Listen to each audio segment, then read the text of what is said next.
بسم اللہ الحمدللہ والصلاة والسلام علی رسول اللہ۔ آؤ قرآن و نماز سمجھیں آسان طریقے سے 3 منٹ سیریز میں سبق نمبر 41 بھی، اس میں ہم سیکھیں گے صیغے امر کی مختلف شکلیں۔ شروع کرتے ہیں ہم اضرب اور اسمع سے۔ آپ جانتے ہیں کہ فعل کے 4 اہم اوزان ہیں۔ پہلے وزن کے لیے فعل کی 3 چابیاں ہیں، فتح، یفتح، افتح، اور دوسرے وزن کے لیے نصر، ینصر، انصر، اور تیسرے وزن کے لیے ہیں ضرب، یضرب، اضرب۔ چلیے اب اضرب کی پریکٹس کرتے ہیں ہم۔ بسم اللہ، ترجمہ کیجئے۔ اضرب مار، اضربو مارو، لا تضرب مت مار، لا تضربو مت مارو۔ پھر سے اضرب مار، اضربو مارو، لا تضرب مت مار، لا تضربو مت مارو۔ بہت خوب، میرے بات دہرائیے۔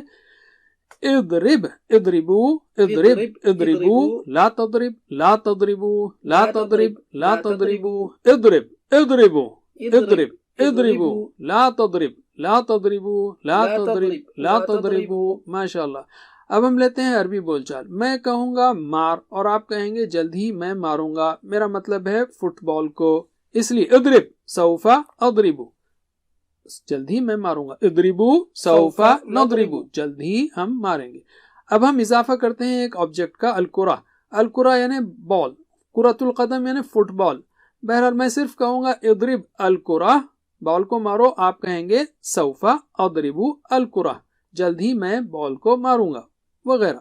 جواب دیجئے مجھے۔ اضرب الکرہ، سوف اضربو الکرہ، اضربو الکرہ، سوف نضرب الکرہ۔ ماشاء اللہ۔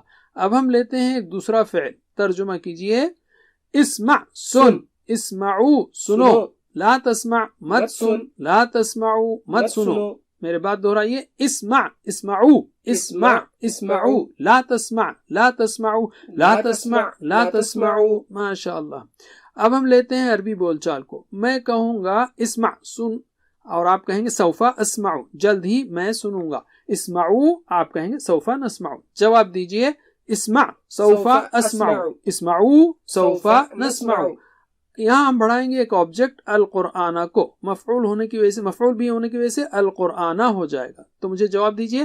اسمع القرآن، سوف اسمعو القرآن، اسمعو القرآن، سوف نسمعو القرآن۔ پھر سے اسمع القرآن، سوف اسمعو القرآن، اسمعو القرآن، سوف نسمعو القرآن۔ اب تک کے لیے اتنا ہی کافی۔ جزاکم اللہ خیر، والسلام علیکم۔